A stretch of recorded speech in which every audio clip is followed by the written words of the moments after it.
fiery horse with the speed of light, a cloud of dust, and a hearty hi-yo silver, the Lone Ranger.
With his faithful Indian companion Tonto, the daring and resourceful masked rider of the plains led the fight for law and order in the early western United States.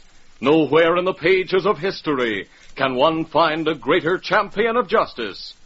Return with us now to those thrilling days of yesteryear. From out of the past come the thundering hoofbeats of the great horse Silver. The Lone Ranger rides again. Come on, Silver. Let's go, big fellow. I'll Silver. Away!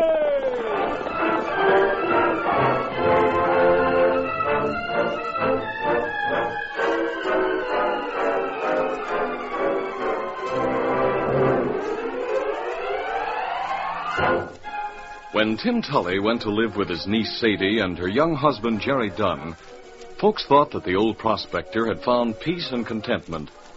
But his niece knew better, and she knew why he hadn't. She cautiously broached the subject to her husband.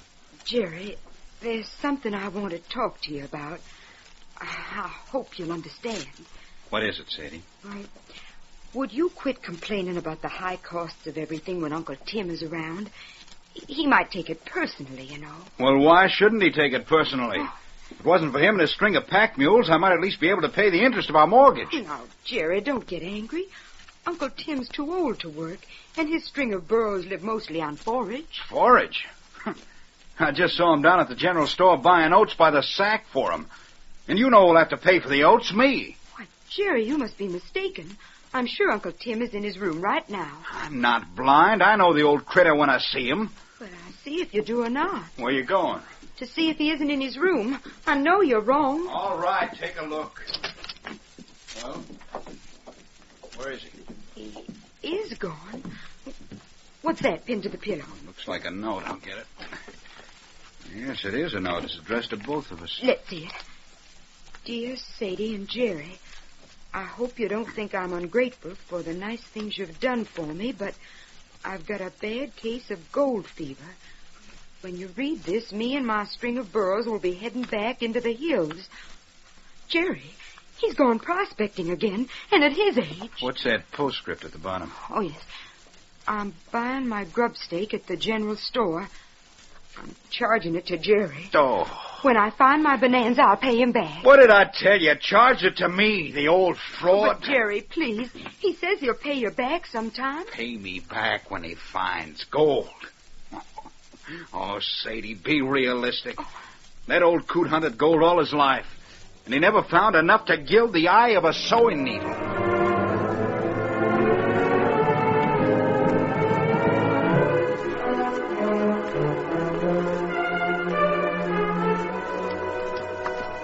A few days later, the Lone Ranger and Tonto crossed the rim of the Superstition mountain range and headed their horses down the precipitous trail that wound into a barren valley below.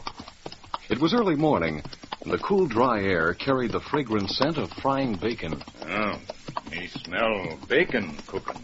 Yes, someone's camped nearby. On the trail, plenty narrow. We have to pass them, not get round them. We'll be on guard until we see who it is. Oh, me see him. Him prospector. Yes, his pack animals are with him. Tonto, that old fellow looks familiar. Let's go and see if he's someone we know. Come on, Silver. Get him up, Scout.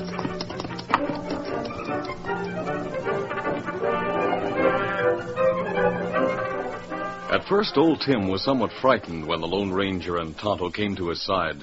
But the masked man quickly reassured him, and then continued. We met you years ago. You were prospecting on Old Ball Lake. By thunder, now I remember. My luck was running bad at that time, and you fed me and staked me to some rations. It wasn't till some time later that I realized you were the man that they called the Lone Ranger. This is Tonto, remember? Oh, sure, Injun. I remember you. Glad to see you. How? Won't the two of you join me at breakfast? Of course. Then I hope you don't mind helping out with your own rations. I kind of have to go easy on mine. Sure. Tonto will finish the cooking while you bring us up to date on what you've been doing since we last saw you. Well, I reckon I've got plenty to tell. As they ate breakfast leisurely, the old man told how he had gone to live with his niece and her husband, but had failed to find the peace and contentment he had hoped for.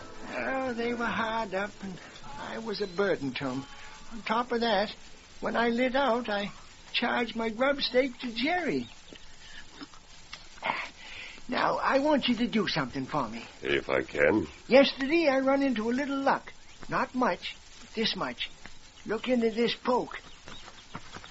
Oh, gold nuggets. Yeah, I figure there's enough to pay off the grub stake bill at the general store. Now, if you get down to Porcupine any time, I'd appreciate it if you'd have Tonto drop in and pay the bill. Why, certainly. Here, Tonto, put it in the saddlebag. Me keep him. Me pay him. But mind you, Tonto, just pay it and say nothing. Jerry'll find out about it in good time.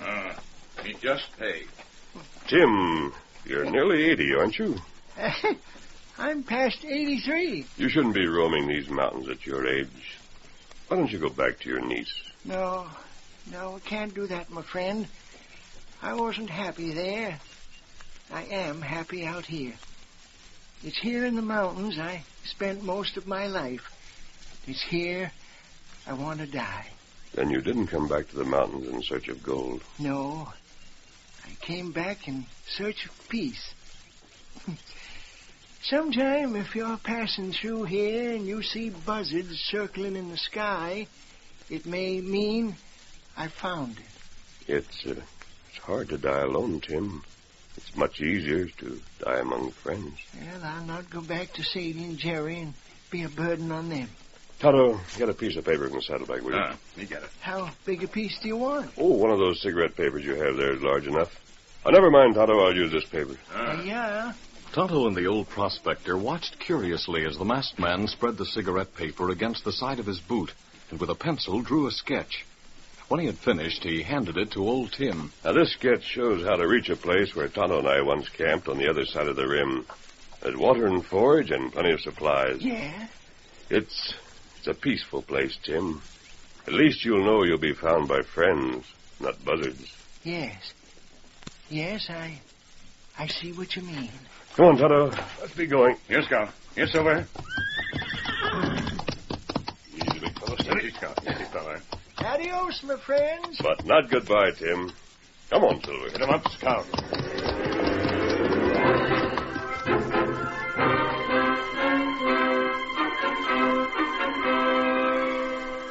A few days later, Jed Conway, the storekeeper in Porcupine, was waiting on two strangers who had made a few minor purchases. Now, what else can I get for you, gents? I reckon that'll be all. Think of anything else we need, Baldy? No, Joe. I guess that'll fix us up. How much we owe you, mister? $1.80. $1.80. All right, sir. Here you are. Yeah, I'll wrap it up for you. Hey, come in, Indian. Oh. How? I'll wait on you in just a minute. Just look around and see if I've got what you're after. Me not buy anything. Me come to pay bill. Pay your bill? I don't recollect you buying anything on credit. Oh. You know a man named Jim Tully? I know him. Well, him send this to pay what him owe for grub steak. Yeah, let's take a look. Him say plenty in bag to pay for grub steak. Holy smoke. Take a look at that ball. Gold nuggets. Old Tim must have struck it rich back there in Superstition Hill. Me go now. Adios. Hey, what's your hurry? Injun didn't have much to say, did he? He sure didn't. I'll bet he could have said plenty. How do you mean? I'll bet old Tim Tully's hit it rich back there in the Superstition Hills. That's where he was heading when he left here a few days ago. He must have told the Indian to keep his mouth shut. Well, no doubt of it. Well, I'm glad he remembered to pay me what he owed. He charged it to his niece's husband, Jerry Dunn, and Jerry's got no money to pay other folks' bills. Yeah. Well, Joe, we better be getting on. Yeah, we got all we want here. Thanks, mister. Come in again when you're by this way. Well, thanks. Maybe we will. Where's that Indian? Don't see him. Sure got out of sight quick. Well, it don't matter. The storekeeper let the cat out of the bag, all right? What do you mean? He said the prospector was back in the Superstition Hills. That his name's Tim Tully. Must be an old fella from what he said. Yeah, that's right. It looks like he hasn't filed any claim papers. If we can just find the old critter and jump his claim. Well, I'm for riding back there and looking for him. So am I. Come on, let's get our horses.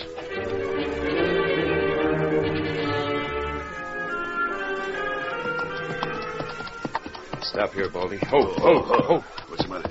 See that fella down there in the draw? Yeah, prospector.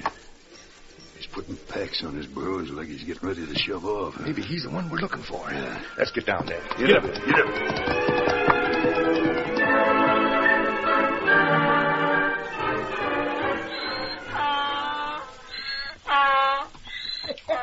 Oh, shut up, Muscatine.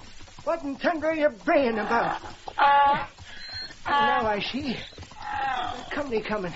Easy now, easy. I'll finish packing you later. Morning, gents. Morning, old-timer. Your name Tim Tully? Why, yes, it is. We want to talk with you. Well, hope you don't mind if I sit down. I'm kind of winded. Putting the pack saddles on my burros.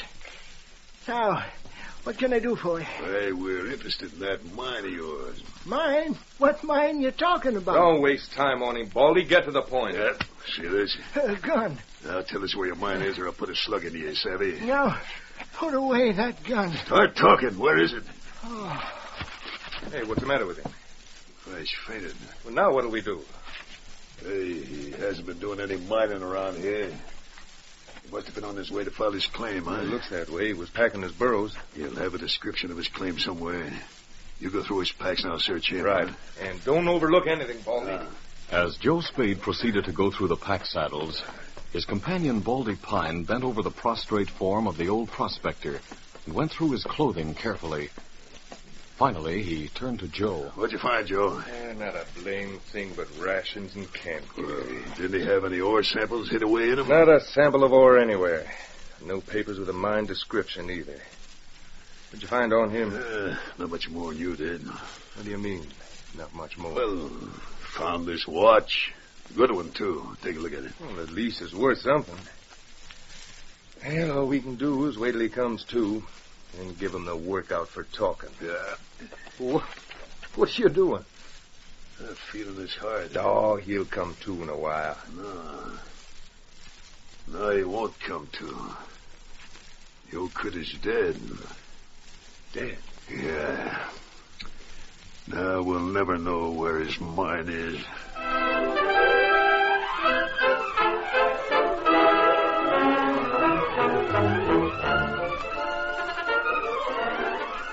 The curtain falls on the first act of our Lone Ranger story. Before the next exciting scenes, please permit us to pause for just a few moments.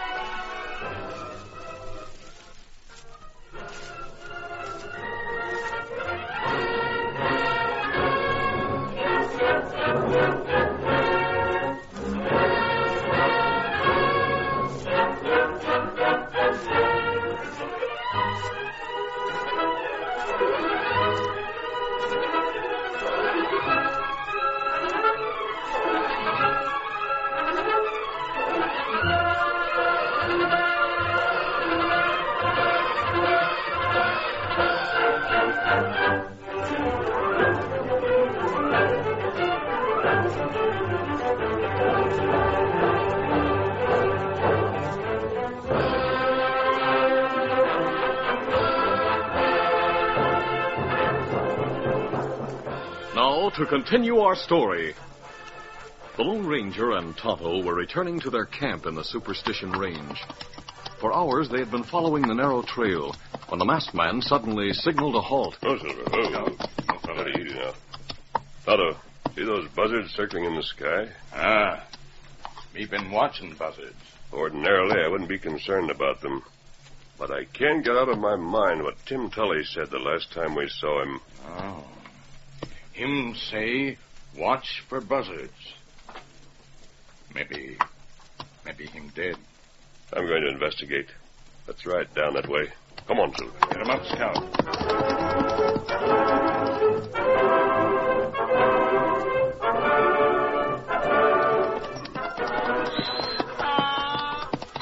Oh, Silver. Easy, Scout. Easy, son. Tim Tully, all right. Ah. Him looks dead. Let's examine him for wounds. Help me lift him. Me will. There. I don't see any wounds. There's no blood on his clothes. You feel hot. I don't feel any heartbeat. Oh. Not bad. Maybe medicine, saddlebag. Get it quick. Me get it. Hurry, Tonto. Me hurry. Here, medicine. I'll force a little into his mouth. There. Yes, I feel a faint beat of the heart. He had a heart attack. His age and the high altitude must have been too much for him. Tonto, that camping place we told him about is nearby. Round up his pack animals. We'll make a stretcher and swing it between two of them. And we'll take him there so we can watch him. Though Tully's heart continued to beat faintly, the old man failed to regain consciousness. The Lone Ranger and Tonto took turns throughout the night sitting beside him, testing his heart and pulse and giving him water. At dawn, the masked man saddled the great horse Silver. Where you go? I'm riding to Porcupine, Tonto. Tim's niece and her husband live there. Then you think maybe him not live? He's making very little, if any, progress. I think his niece should know his condition. I'll ask her and her husband to return with me. There. Steady, Silver. Easy. Adios, Tonto. Adios. Come on, Silver.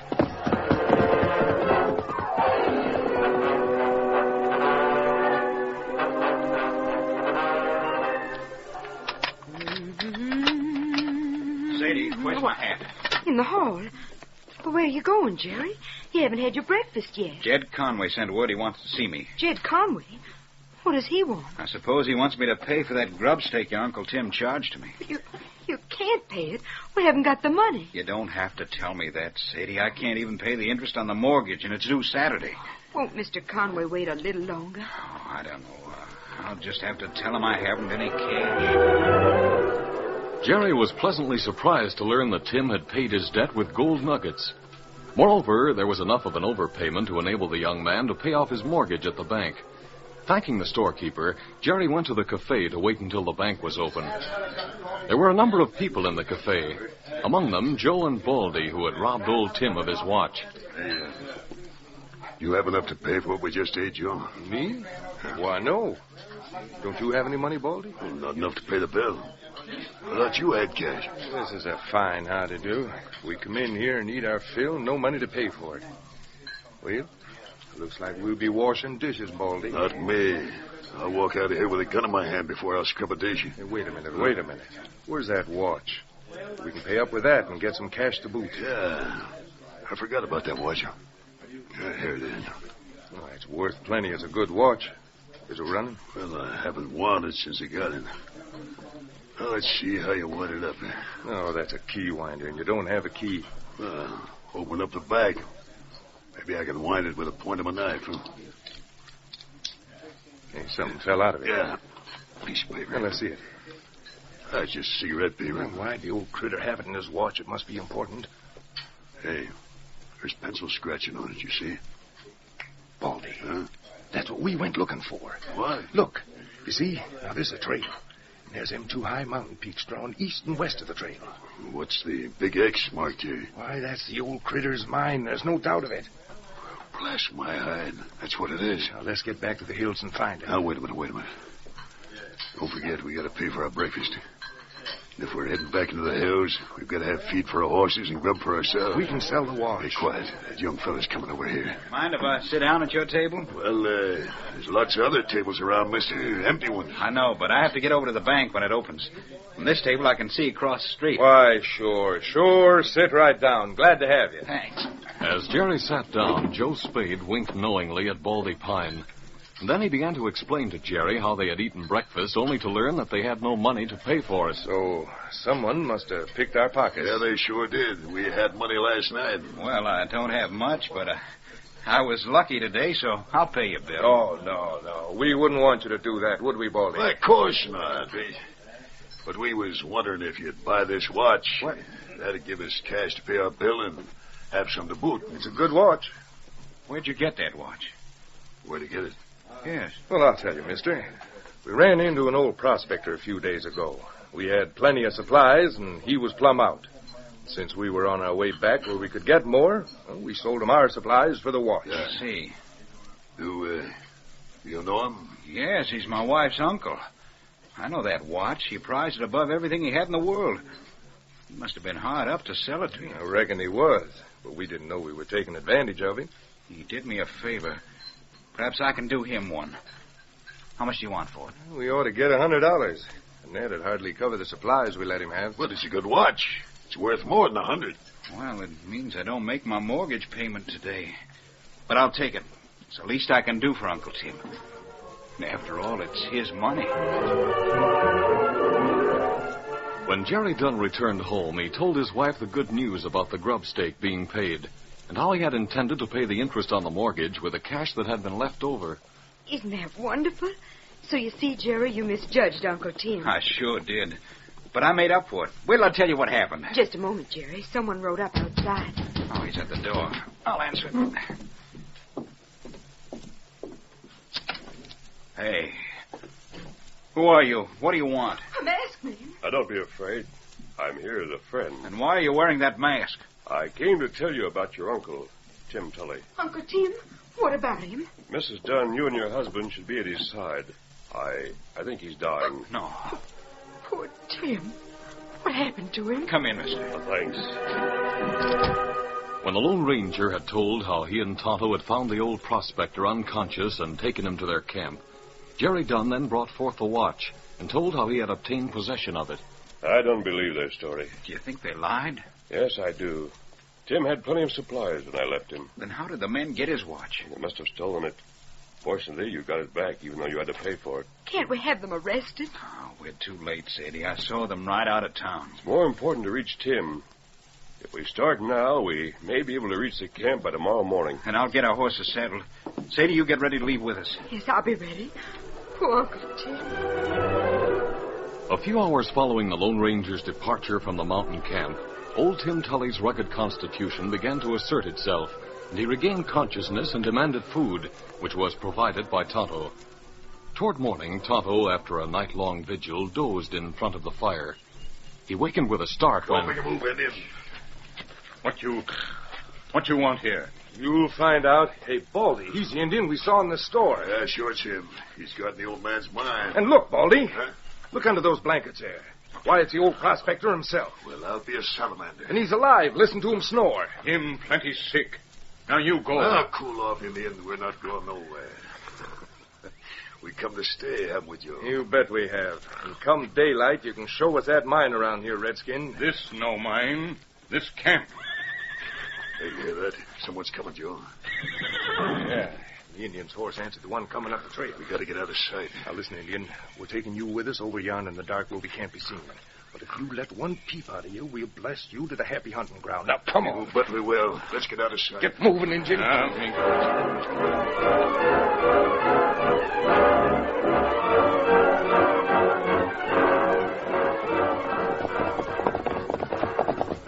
Listen,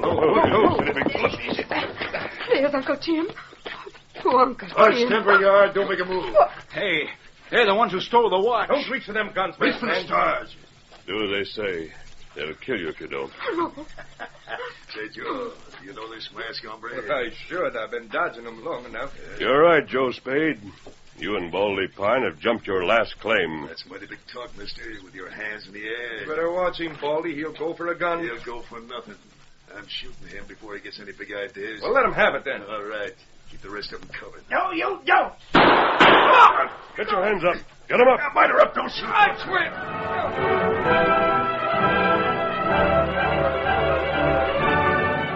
quit. Old Tim received his cash from the crooks and his watch from Jerry.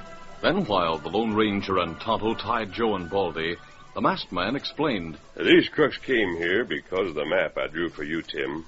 They found it in your watch. Yeah, the jugheads thought it was a map showing a gold claim. They sure were fooled. Did they think I'd be fool enough to draw a map of my discovery before I filed a claim? What discovery? Well, I reckon I fooled all of you. But I did discover gold. What's that? Yeah, I found a mine a week ago, a real bonanza. Well, I'll be... But I know these hills like a book. I'd never be foolish enough to draw a map until I filed my claim. But I'm getting too old and stove in to work it. I need a vigorous young fella like Jerry to take it over. Thanks, Uncle Tim. Oh, Uncle Tim, you're wonderful. Jerry and I'll take you home with us. No, and then... not right away. Can't travel yet. I want to rest right here in the Lone Ranger's camp, where it's peaceful. Did you say the Lone Ranger? Yeah. Jerry, the crooks are all tied. You and Tonto watch them until I send the sheriff. Easy, big fella, easy. Adios. Adios. Come on, fiddle there. Didn't you and Sadie know that man is the Lone Ranger? Adios, fiddle there.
This is a feature of the Lone Ranger Incorporated, created and produced by George W. Trendle, directed by Charles D. Livingston, and edited by Fran Stryker.